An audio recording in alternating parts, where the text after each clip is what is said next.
The twin suns of Xerion cast harsh shadows across the weathered streets of Crimson Falls, their relentless heat making the air shimmer like liquid glass. Nira pulled her faded traveling cloak tighter around herself and her daughter, though the gesture did little to shield them from the burning rays or the equally scorching stares of passers-by. Her deep blue skin marked her immediately as Zelfarian, and in this frontier town, that made her an outsider worth avoiding. "Mama, I'm so thirsty," Kessa whispered, her small voice barely audible above the bustle of the marketplace. The 6-year-old's unique heritage showed in her features, the pale lavender skin that marked her as half-human, half-Zelfarian, and the bright amber eyes that seemed to glow with inner light. Those same eyes that made her beautiful also made her conspicuous, another mark against them in a world that valued conformity. "Just a little longer, my star," Nira murmured, her silver hair catching the sunlight as she scanned the crowded street. Her azure eyes, a shade deeper than her skin, searched desperately for any sign of opportunity. They had exactly 12 credits left to their names, enough for one more night at the decrepit shelter on the outskirts of town, but nothing more. 3 months. 3 months of rejection after rejection, of doors slammed in her face and opportunities snatched away the moment potential employers saw her alien features. The irony wasn't lost on her that she possessed skills most of these frontier folk could only dream of: linguistic expertise, cultural mediation, advanced logistics training, yet none of it mattered when prejudice clouded their vision. As they passed a food vendor's stall, the aroma of roasted Kepri meat made both their stomachs growl audibly. The vendor, a stocky human with suspicious eyes, immediately stepped forward to block their path. "Keep moving, blue skin," he growled, his weathered face twisted with disgust. "No charity cases here, and we don't serve your kind anyway." Nira's hands clenched involuntarily, but she forced herself to nod and step aside. Kessa's small hand found hers, squeezing gently, a gesture of comfort that broke her heart. No child should have to learn such resilience so young. They continued through the marketplace, past shops that fell silent when they entered and employment boards where job postings seemed to vanish the moment she approached. By the time the suns began their descent toward the horizon, painting the sky in shades of orange and crimson that gave the town its name, Nira felt the familiar weight of despair settling on her shoulders. "One more try," she whispered to herself, spotting a modest trading post she hadn't visited before. The sign above the door read, "Sterling Imports and Exports," in faded but neat lettering. Unlike the other establishments, this one didn't have the aggressive, humans only, or no off-worlders notices that had become depressingly familiar. As she approached the entrance, Kessa trailing behind her, the door opened and a human man emerged. He was tall but not imposing, with sun-bleached brown hair and skin weathered by years under alien suns. What struck her most were his eyes, a warm green that reminded her of the forests of her homeworld, and more importantly, they held no hostility when they met hers. "Excuse me," Nira began, her voice steadier than she felt. "I was wondering if you might have any work available. I'm willing to do anything: cleaning, inventory, manual labor." The man held up a gentle hand, stopping her rushed plea. "Slow down there," he said with a slight smile that transformed his entire face. "I'm Marcus Sterling, and this is my place. You look like you've been walking for hours in this heat. Would you and your daughter like some water before we talk?" Nira blinked in surprise. It had been so long since anyone had offered them basic kindness that she almost didn't know how to respond. Yes, thank you. That would be very kind." Marcus gestured them inside, and Nira was immediately struck by the organized chaos of the trading post. Shelves lined the walls, filled with goods from dozens of different worlds, exotic spices that filled the air with unfamiliar but pleasant scents, technological components she recognized from her former life, and artistic pieces that spoke to the diverse nature of the galactic community. "Here we go," Marcus said, returning with 2 glasses of cool water and a small cup of what appeared to be fruit juice for Kessa. "Real earth water, filtered and chilled. One of the few luxuries I allow myself out here." Kessa accepted her drink with wide eyes, whispering a soft, "thank you," before taking careful sips. Nira felt tears threatening as she watched her daughter's face light up with simple pleasure. "Now then," Marcus said, settling into a chair across from them. "You mentioned looking for work. What kind of experience do you have?" The question she'd been dreading. Every other potential employer had dismissed her the moment she admitted to having no official documentation of her skills, no references from her previous life that she dared provide. But something in Marcus's manner made her want to try honesty, at least partially. "I have experience in logistics and organization," she said carefully. "I'm fluent in 17 different languages, including most major trade dialects.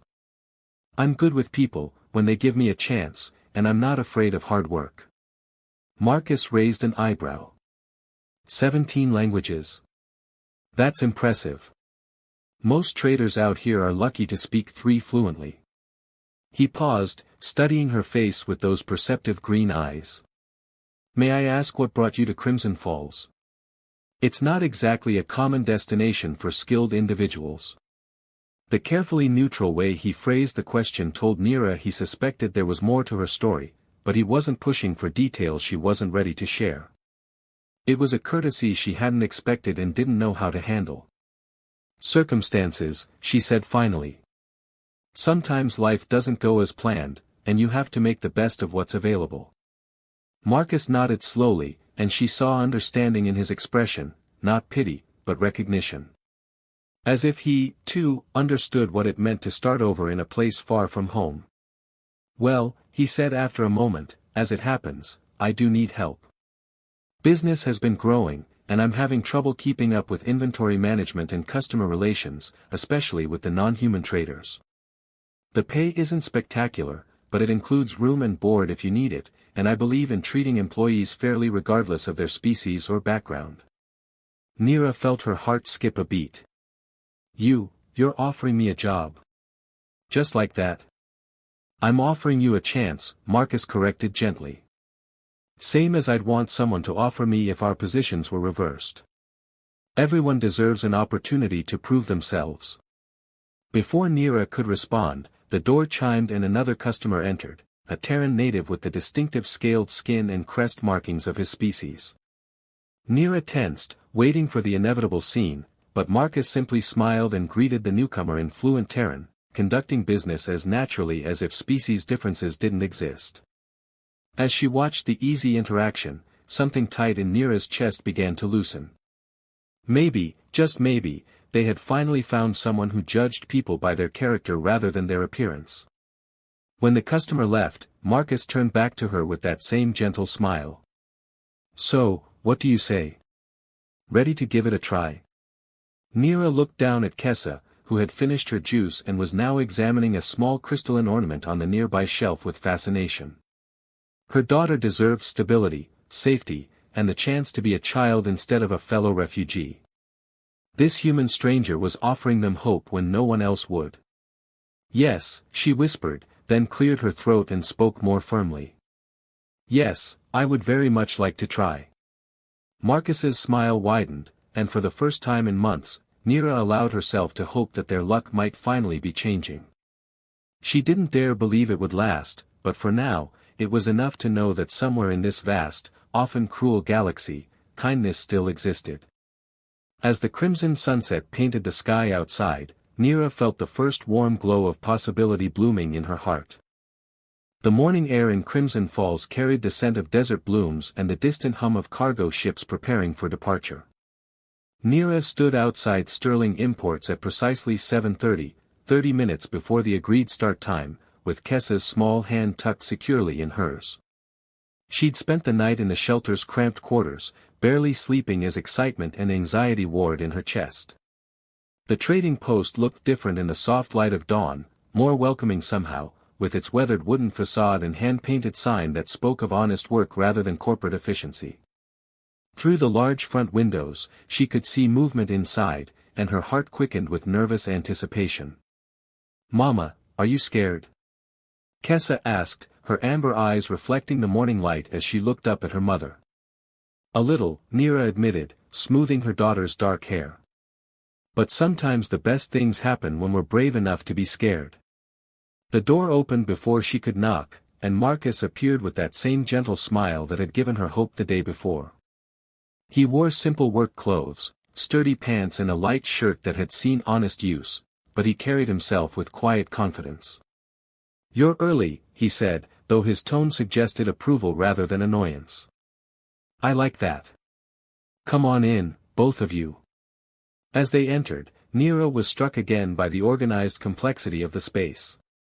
In daylight, she could see the careful system behind what had seemed like chaos, goods grouped by origin world, price categories clearly marked, and a sophisticated inventory system that spoke to Marcus's attention to detail. "Coffee?" Marcus offered, gesturing toward a small alcove that served as both office and break area. "Fair warning, it's strong enough to wake the dead." "Please," Nira said gratefully. The luxury of real coffee had been beyond their means for months. As Marcus prepared the drinks, another figure emerged from the back storage area, a Terran native with intricate scale patterns in shades of green and gold. He was shorter than Marcus but powerfully built, and his crest fluttered in what Nira recognized as a friendly greeting among his species. "You must be our new colleague," he said in accented but clear standard, extending a clawed hand. "I am Jorik, Marcus's business partner and occasional voice of reason." Nira shook his hand, surprised by the warmth of his greeting. "Nira, and this is my daughter Kessa." Jorik crouched down to Kessa's level, his movements careful and non-threatening. "Hello, little star. That's a beautiful name, it means, precious gift, in Old Terran, you know." Kessa giggled, her shyness melting away under Jorik's genuine friendliness. "Are you a dragon?" she asked with the innocent directness of childhood. "Kessa." Nira began, mortified, but Jorik laughed, a sound like wind chimes in a gentle breeze. "Not quite a dragon, little one, but my ancestors might have inspired those legends. We Terrans are proud of our heritage." He stood and addressed Nira with a conspiratorial wink. "Children see truth more clearly than adults sometimes. They're not burdened by prejudice." Marcus returned with coffee and a cup of warm chocolate milk for Kessa. As they settled around a small table, he pulled out a data pad and began outlining Nira's responsibilities. "The main thing I need help with is customer relations," he explained. "Jorik handles the heavy lifting and mechanical repairs, I manage the finances and sourcing, but we've been losing potential clients because of communication barriers. Your language skills could be invaluable." "What about the locals?" Nira asked carefully. "Yesterday, I got the impression that not everyone in Crimson Falls is open-minded about non-humans." Marcus and Jorik exchanged a look that spoke of shared frustration. "That's an ongoing challenge," Marcus admitted. "There's a faction here that believes in human purity and sees any cooperation with other species as weakness. They've made things difficult for businesses like ours." "Yesterday, they left another message," Jorik added, his crest flattening slightly with annoyance. He gestured toward the front window, where Nira could now see faint marks where something had been scrubbed away. "Nothing threatening, just unwelcoming." "I don't want to make problems for you," Nira said quickly. "If my presence here causes trouble, then we'll deal with it," Marcus interrupted firmly. "I don't make business decisions based on the prejudices of small-minded people. If you can do the job, and I believe you can, then you deserve the opportunity." Something in his tone, the quiet steel beneath his usual gentleness, made Nira's pulse quicken. There was more to Marcus Sterling than his unassuming exterior suggested. The morning flew by as Marcus and Jorik showed her the inventory system. Within the first hour, Nira had spotted 3 organizational inefficiencies and suggested improvements that made both men stop and stare. By lunch, she had reorganized the linguistic reference materials and created a quick-access guide for dealing with customers from different cultural backgrounds. "Where did you learn all this?" Marcus asked as they watched her effortlessly switch between languages while helping a group of mixed-species traders find what they needed. "Experience," Nira said simply, but she caught the way his eyes narrowed slightly at her evasive answer. He was intelligent enough to know there was more to her story, but tactful enough not to press. The afternoon brought their first real test. A group of local humans entered the shop, led by a man whose expensive clothes and arrogant bearing marked him as someone accustomed to getting his way. He took one look at Nira and his expression hardened. "Sterling," he said, ignoring her completely. "Heard you hired some alien help. That true?" "I hired a qualified employee," Marcus replied evenly. "Same as I always do." "Qualified?" The man laughed harshly. "These creatures can barely handle menial labor, let alone customer service. You're bringing down property values for the whole district." Nira felt heat rise in her cheeks, but before she could respond, Marcus stepped forward. His casual demeanor had vanished, replaced by something that made the larger man take an involuntary step back. "That creature speaks more languages than you have brain cells, Brennan," Marcus said, his voice deadly quiet. "She's improved our efficiency by 30% in one morning, and she's shown more courtesy to customers than you've managed in your entire miserable life. Now, did you come here to buy something, or just to demonstrate your ignorance?" Brennan's face flushed red, but he seemed to recognize that he'd pushed too far. "This isn't over, Sterling.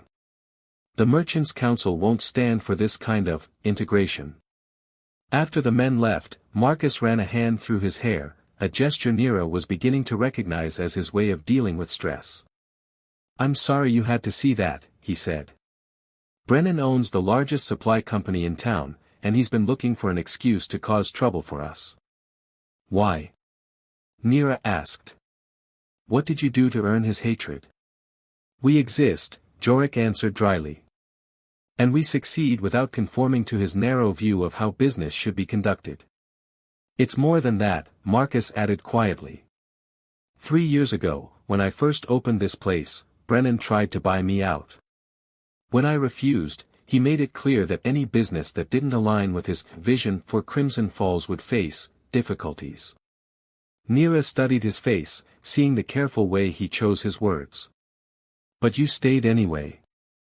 "This is my home now," Marcus said simply. "I don't run from bullies." That evening, as Nira prepared to return to the shelter with Kessa, Marcus approached her with an awkward expression. "About the living arrangements," he began. "The shelter isn't exactly, well, it's not safe for a woman and child alone. There's a small apartment above the shop, nothing fancy, but it's secure and comfortable. It would be part of the employment package, if you're interested." Nira's breath caught. She'd been dreading another night in the shelter's cramped, unsafe quarters, but she was also wary of accepting too much kindness too quickly. "I don't want charity," she said carefully. "It's not charity," Marcus replied. "It's practical. Having someone on site provides extra security for the shop, and if we're going to expand our hours to accommodate off-world traders, I'll need someone available for evening appointments." He was giving her a graceful way to accept help without feeling like a burden, and the thoughtfulness of it made her chest tighten with emotion. "All right," she said softly. "If it's part of the job." Marcus's smile was warm and genuine. "It is now." As they climbed the narrow stairs to the apartment, Kessa chattering excitedly about having a real home again, Nira caught Marcus watching them with an expression she couldn't quite read. There was kindness there, certainly, but something deeper, a longing that resonated with her own carefully guarded heart. The apartment was small but perfect, a living area with a tiny kitchen, one bedroom, and a comfortable sitting nook by the window that looked out over the trading district. Basic furniture filled the space, but there were thoughtful touches that spoke of genuine care, soft blankets, a shelf of books, even a small collection of toys that looked recently purchased. "Toys!" Kessa exclaimed, diving toward the shelf with delight. "Jorik's idea," Marcus said, looking embarrassed. He thought, well, every child should have something to play with. Nira felt tears threatening again. When was the last time strangers had shown such consideration for her daughter's happiness? "Thank you," she whispered. "For everything. I don't know how we can ever repay this kindness." Marcus stepped closer, and suddenly the small space felt charged with possibility. "You don't need to repay anything," he said quietly. Sometimes people help each other because it's the right thing to do. For a moment, they stood in silence, the air between them thick with unspoken possibilities. Then Kessa called out from across the room, and the spell was broken. But as Marcus said goodnight and headed back downstairs, Nira touched her fingers to her lips and wondered if she was imagining the way he'd looked at her, as if she was something precious rather than just another refugee in need of assistance. Outside, the twin moons of Zirian rose over Crimson Falls, and for the first time in months, Nira fell asleep feeling truly safe. 2 weeks had passed since Nira began working at Sterling Imports, and the rhythm of their days had settled into something that felt dangerously close to happiness. Kessa would spend her mornings helping Jorik organize smaller items, her laughter echoing through the shop as the gentle Terran taught her the names of exotic goods in his native tongue. Nira found herself looking forward to the quiet moments when she and Marcus worked side by side, their conversations flowing from business matters to shared observations about the eclectic mix of customers who frequented the shop. It was during one such moment, as they catalogued a shipment of rare Andromedan crystals, that Marcus finally asked the question she'd been dreading. "Nira," he said quietly, his fingers pausing over the inventory tablet. "I need to ask you something, and I hope you'll trust me enough to be honest." Her heart stopped. "What is it?"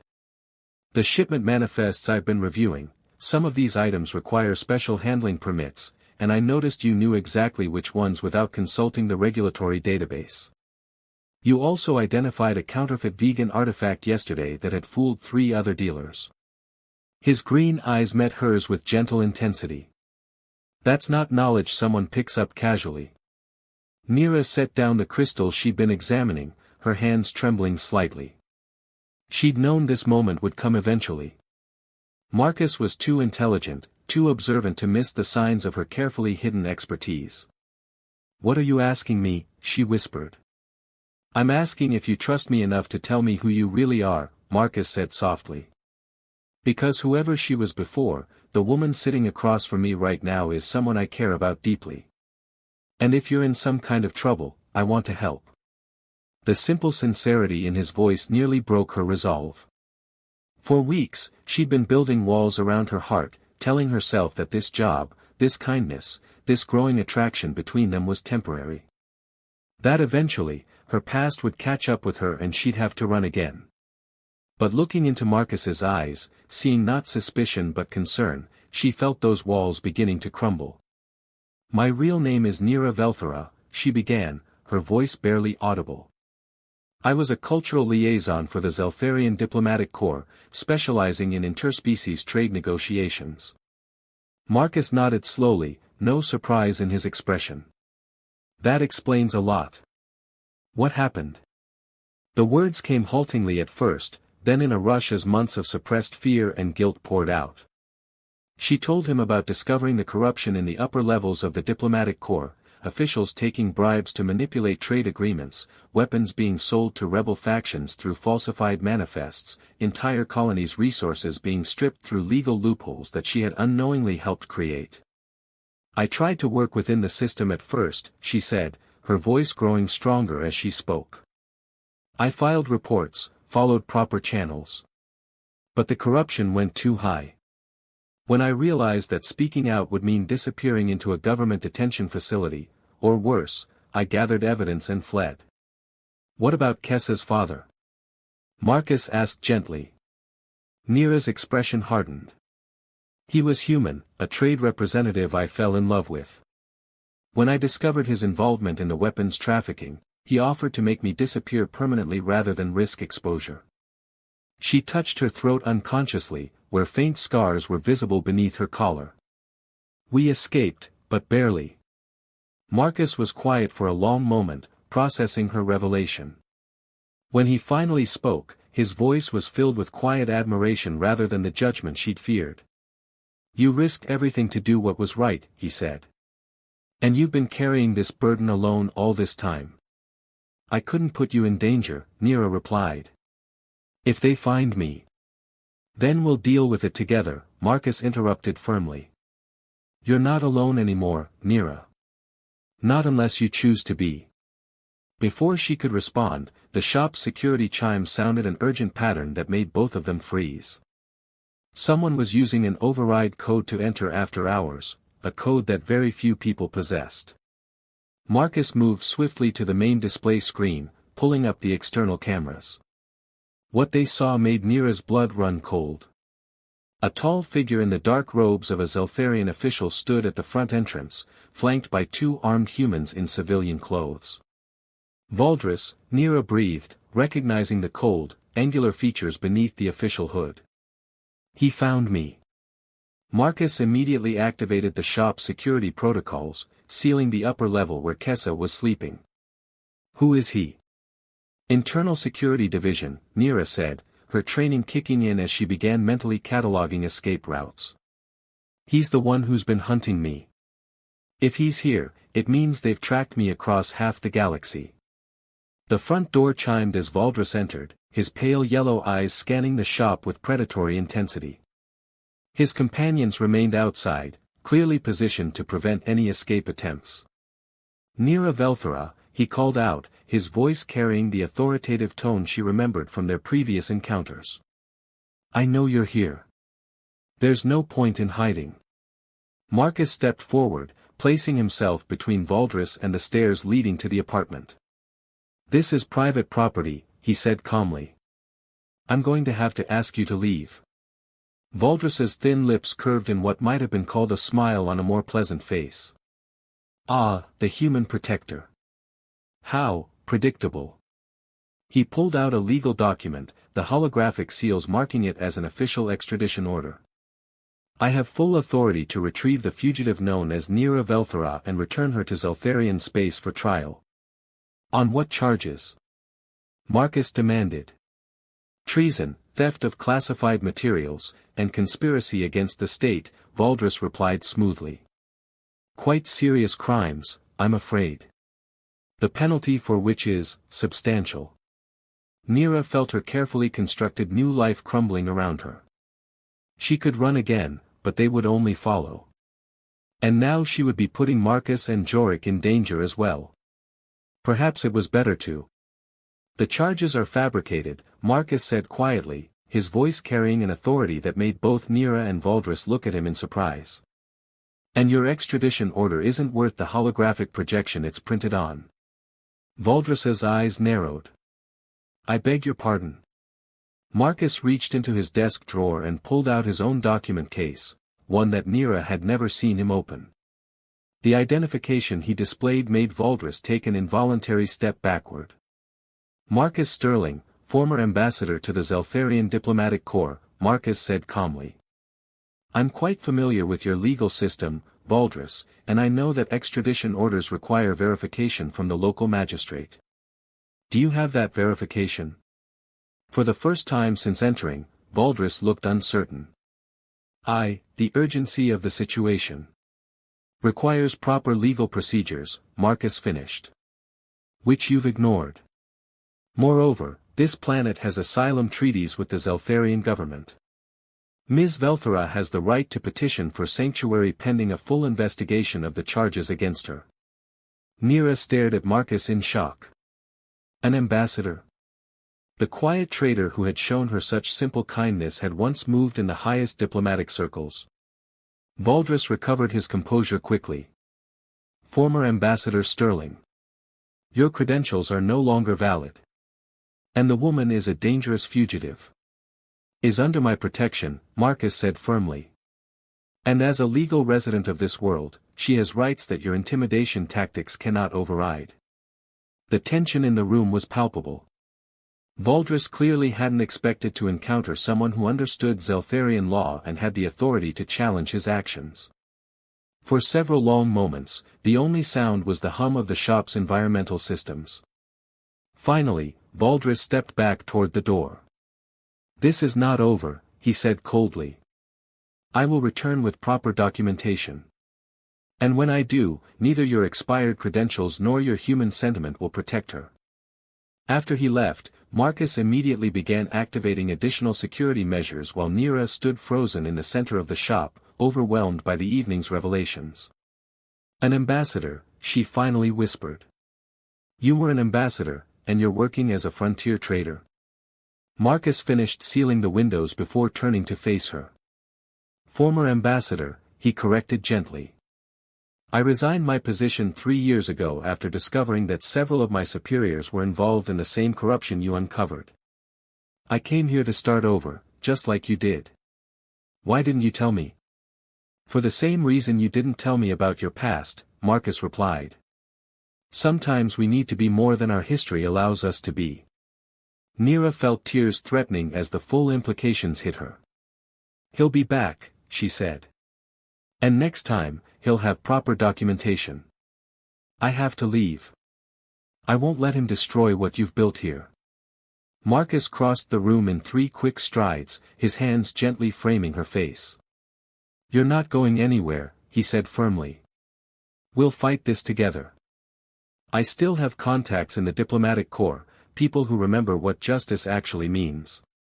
Marcus, you don't understand the risk. I understand that I've spent 3 years in exile, telling myself I was content with this quiet life, he interrupted. But the truth is, I was just hiding. From responsibility, from caring too much, from the possibility of being hurt again. His thumbs brushed away the tears that had begun to fall. You and Kessa changed that. You made me remember why I became a diplomat in the first place, to protect people who couldn't protect themselves. The sincerity in his voice, the gentle strength in his touch, broke down the last of her defenses. I'm scared, she admitted. So am I, Marcus confessed. But I'm more scared of losing you than I am of facing whatever comes next. As if drawn by an invisible force, they moved closer together. The space between them charged with months of suppressed longing and the intensity of shared danger. When Marcus's lips finally met hers, it was with a desperate tenderness that spoke of 2 souls who had found each other against impossible odds. The kiss deepened, and Nira felt herself melting into his embrace, allowing herself to believe, for just this moment, that love might be stronger than the forces arrayed against them. When they finally broke apart, both were breathing hard. Whatever happens, Marcus whispered against her forehead, we face it together. Upstairs, Kessa slept peacefully, unaware that her world was once again balanced on the edge of chaos. But for the first time since their flight began, Nira wasn't facing the darkness alone. She had found not just refuge, but love, in the arms of a man who understood the cost of doing what was right. Outside, the twin moons of Xerion continued their eternal dance across the star-filled sky, and somewhere in the shadows of Crimson Falls, Valdris plotted his return. But in the quiet sanctuary of sterling imports, 2 hearts beat in rhythm, and hope flickered like a candle flame against the approaching storm. The battle for their future was about to begin.